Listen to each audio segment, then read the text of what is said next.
Olá, eu sou a Ana e hoje venho falar-vos das minhas leituras do mês de novembro. Foi um mês muito cheio em duas coisas, em banda desenhada, graphic novels, mangás e em Neil Gaiman. Portanto, vai ser muito engraçado fazer este vídeo porque foi um mês um bocado diferente nas minhas leituras, porque mesmo em agosto, que eu li muitas graphic novels, foram coisas muito mais diversas. E apesar deste ser um mês em que eu não acho que tenha feito leituras todas iguais, porque não são todas iguais, tem estes dois padrões. E portanto vou passar a falar-vos um bocadinho dos livros que eu li durante o mês de novembro, que foram só fantásticos, e portanto aqui ficam eles. Assim que começou o mês, bate da meia-noite, está a Ana Filipa a começar a ler Promised Neverland. Tanto que eu acho que no Goodreads este livro, o número 5, está ainda como tendo sido lido no dia 31 de outubro, porque aquilo não assume que à meia-noite para nós já é outro dia, ainda leva umas 2, 3 horas, se não me engano, a passar para o dia 1, para o dia seguinte, vá. E então eu li o número 5 e li o volume número 6. É uma história que me continua a agarrar imenso.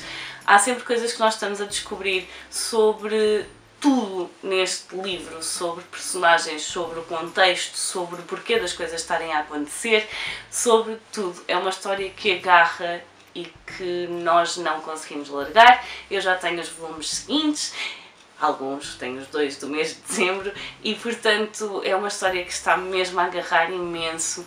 E se vocês ainda não experimentaram ler, eu não sei o que é que vocês estão à espera, porque eu já ando há meses a falar nestes livros e não sou a única, e já consegui e já consegui pôr algumas pessoas a ler esta coleção, e um dia destes eu tenho de fazer um levantamento de quantas pessoas é que começaram a ler estes livros por minha causa. Fica a ideia para daqui a uns tempos. Depois disso li o volume 9 de Saga, é o último volume antes dos autores fazerem uma pausa.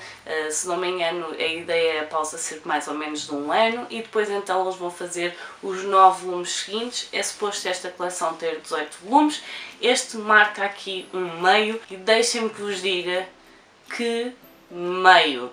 Honestamente, depois de como este livro acaba, eu não sei como é que eles vão continuar esta história, não faço ideia de por onde é que vão seguir, porque este livro, e é o que dá a ler antes de ir dormir, este livro arrancou-me o coração, amassou, pisou, espremeu.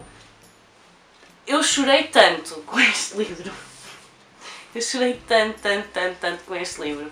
É uma dor tão grande que eu não sei como é que eles vão continuar esta história. Mais uma vez, Saga é muito, muito bom. Passa-se no espaço, sim, mas é uma história sobre relações. Relações de família, relações de amizade, relações entre amigos, inimigos, o que é que faz com que alguém seja um inimigo, ou o que é que faz com que o inimigo se torne um amigo.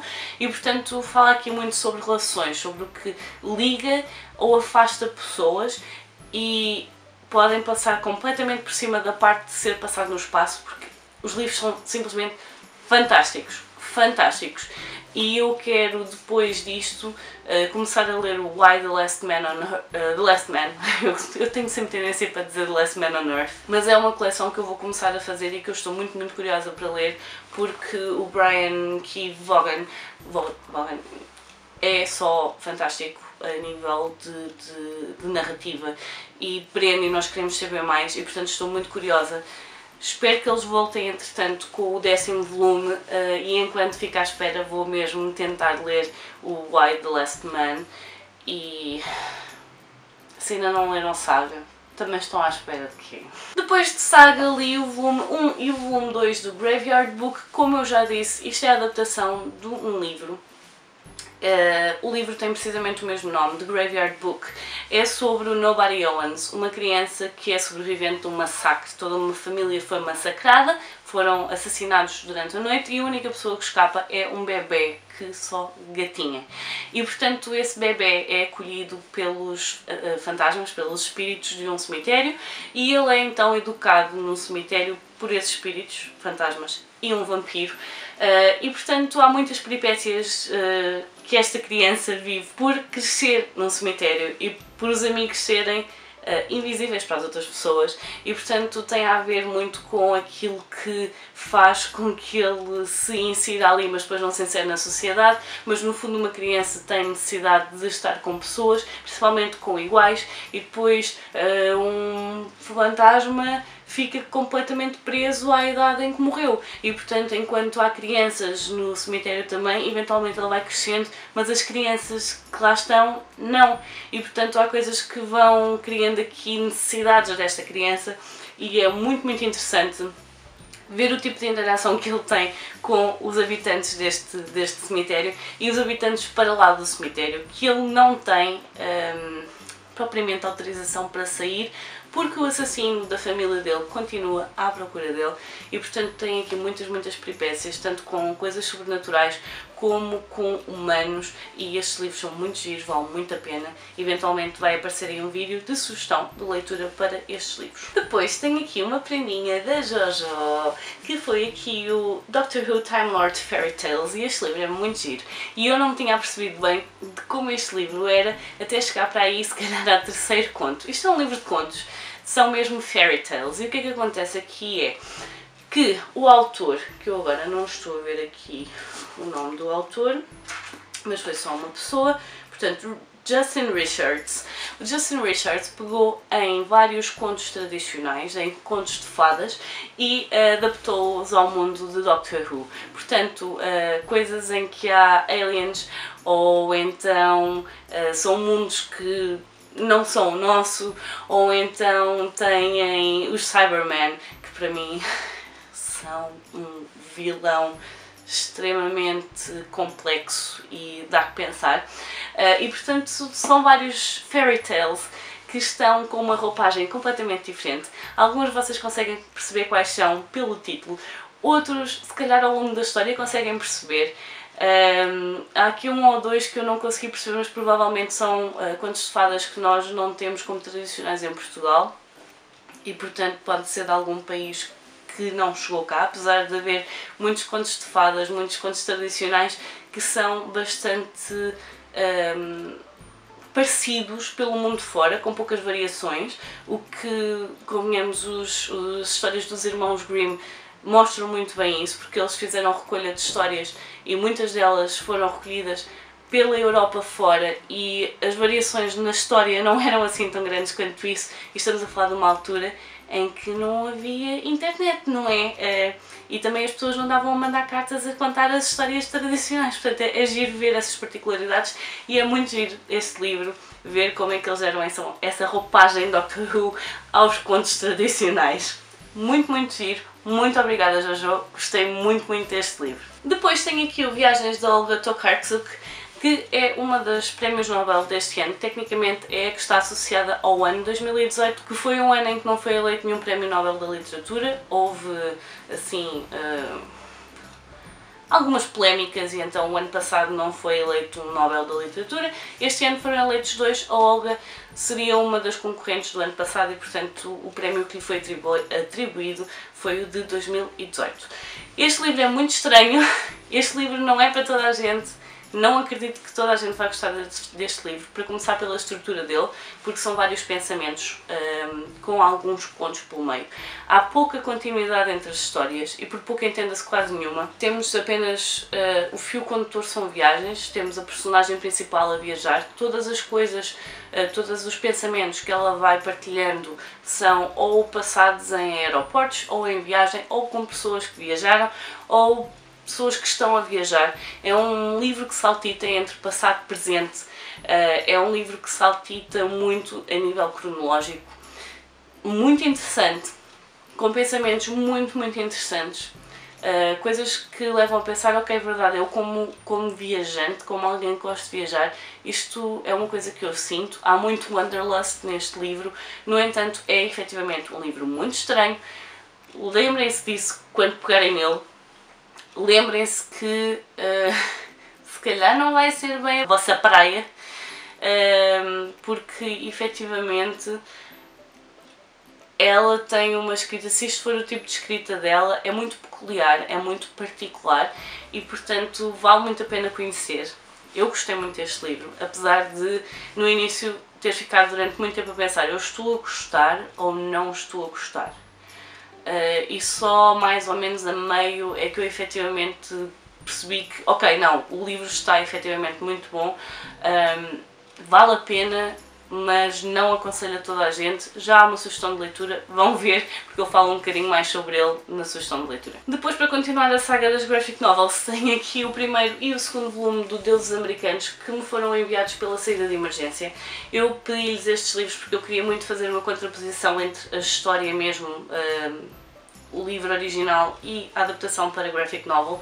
O livro tem alguns pequenos problemas, principalmente porque muitas vezes, como eu já disse várias vezes, dá a sensação que o Neil Gaiman pensou em algumas coisas, mas depois o que ele pensou não está no livro e ele depois continuou a partir daquilo que tinha pensado, e como nos falta aquele pensamento por trás daquela situação, às vezes parece que ficamos ali um bocado desamparados e há certas coisas que ele não chega a explicar muito bem. A graphic novel está extremamente bem adaptada, estou a gostar imenso. Foram livros que a parte gráfica associada a esta história é fantástica. Também já tenho sugestão de leitura para estes livros. É uma história sobre uma road trip pela América, mas talvez não a América que nós estejamos habituados a ver nos filmes. No fundo, os deuses americanos são os deuses que seguiram com os colonos que saíram dos seus próprios países e levaram as suas crenças quando foram colonizar a América.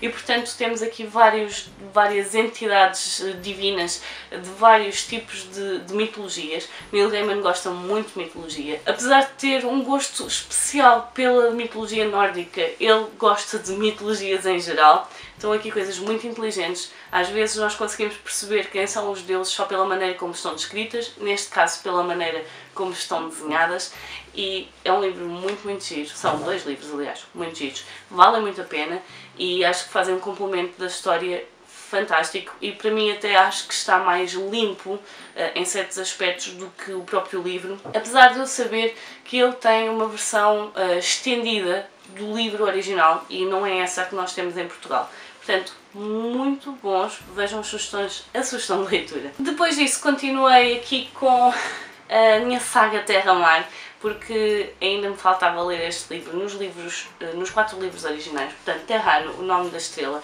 é um livro que eu já comprei há imensos anos e eu ainda não tinha lido. Portanto, eu li os primeiros 3, nunca tinha chegado a ler o 4.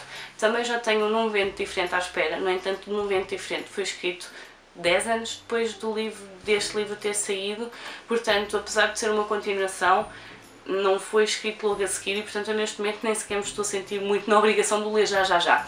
Terrano é provavelmente o livro que eu gostei mais dos 4 que li até agora.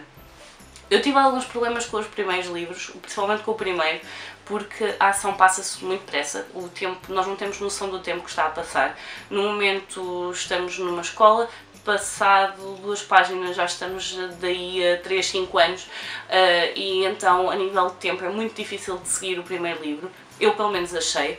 O segundo livro já tem mais interesse, tem muito de poder feminino, mas sem cair em exageros, porque faz sentido naquela história, é muito interessante. O terceiro tem muito a ver com irmos ao mais fundo de nós e combatermos o pior que está dentro de nós e lutarmos um pouco também com o nosso medo da morte. E este livro aqui tem mais a ver com quando estamos quebrados, o que nós precisamos de fazer para recuperar. E essa resposta está nas pessoas. E acho que é por isso que eu gostei tanto deste livro, porque é um livro em que se descobre ou se redescobre que a nossa maior força está nas pessoas que nós temos à nossa volta. E gostei mesmo muito, vale muito a pena. Quem não conhece Terra-Mar, quem gosta de fantasia, quem quer conhecer Ursula K. Le Guin, força, vão para Terra-Mar porque vale a pena, mesmo que não gostem muito do primeiro, vale a pena continuar. Depois disso, mais uma vez, não sei, foi o mês dos quartos livros, dos quartos livros, porque eu passei aqui para o volume número 4 do Hitchhiker's Guide to the Galaxy, que é o So Long and Thanks for All the Fish. E portanto, este livro ainda entrou para o Sci-Fi Challenge da mesma maneira que eu considerei o Time Lord Fairy Tales para o N Histórias da Mafalda, assim como considerei mais ou menos o Viagens também para o N Histórias da Mafalda, e portanto este foi para o Sci-Fi Challenge. Falta-me um livro para terminar esta trilogia de 5 e posso dizer que este provavelmente foi o livro que eu gostei menos. Mais uma vez, é compreensível porque também houve aqui uma distância grande temporalmente entre o terceiro livro, que era efetivamente de trilogia, e o quarto livro da trilogia de 5. É um livro que se foca mais novamente nas pessoas, no entanto, neste caso para mim, por um lado fez sentido, por outro não. Não achei que ficássemos mais perto de descobrir respostas. De todos, é capaz de ter sido o livro que nos deu menos sobre análise do que faz de nós humanos, que é aquilo que eu estava a gostar imenso nos 3 livros anteriores, que é o Douglas Adams faz uma análise fantástica do que faz de nós humanos, do que faz de nós terráqueos. Todas as nossas peculiaridades enquanto raça estão extremamente bem analisados naqueles 3 livros, e este livro não tem nada disso. Eu fiquei mesmo um bocadinho desiludida. De todos é mesmo um livro que, ok, lê-se muito bem, gostei de ler, mas deixou-me um bocadinho de sabor a pouco e quero ver muito como é que ele vai fazer, como é que ele fez, não é como é que vai, porque o senhor já morreu, mas como é que ele fez para terminar esta trilogia de 5, estou muito curiosa e portanto já não devo conseguir lê-lo este ano, mas definitivamente 2020 vai ser o ano em que eu termino em Checkers Guide to the Galaxy e vou até querer ler mais do Douglas Adams, porque este senhor tinha uma visão das coisas que é só fenomenal, porque são mesmo coisas que nós fazemos e que são típicas nossas, e que muitas vezes nós nem sequer nos apercebemos, mas é tão aquilo que este foi só um bocadinho ao lado. E portanto, estes são os livros que li durante o mês de novembro. Está aqui uma pilha interessante, mas estão aqui muitas graphic novels que acabam por ter algum volume, mas também se leem ligeiramente mais depressa. Não digo que seja muito, porque eu ainda levei algum tempo a ler estes livros. Foi um mês fantástico, estão aqui livros muito bons, estão aqui livros que eu adorei ler. Sem dúvida que foi um mês cheio de Neil Gaiman, lá está. Eu tenho aqui 1, 2... É assim, tecnicamente só tenho aqui 2 Neil Gaiman, mas ele chegou a escrever um episódio para Doctor Who, portanto quase que são 3, e portanto estão aqui livros que eu gostei mesmo muito de ler. Foi um mês em que eu finalmente voltei às minhas origens, não são as minhas origens, mas é eu gosto maioritariamente de fantasia, eu não tenho lido muita fantasia. Em novembro parece que tirei um bocado a barriga de misérias e portanto estou muito contente com as minhas leituras do mês de novembro, até porque é um mês em que eu começo a ler um bocadinho menos, porque já começam campanhas de Natal e eu passo o tempo todo cansada e a chegar a casa cansada e a adormecer. Este ano não está a acontecer isso, o que eu muito agradeço, porque a pessoa gosta de ler também quando chega a casa, se senta no sofá e adormece, depois não lê nada. E portanto, ficam aqui as minhas leituras do mês de novembro. Digam-me nos comentários se já leram algum destes livros, se ficaram com vontade de ler algum destes livros, se há aqui algum autor que vocês tenham muita curiosidade, se... o que quer que vocês se lembrem, deixem nos comentários. Por hoje vou ficar por aqui, adeus e até à próxima. Tchau!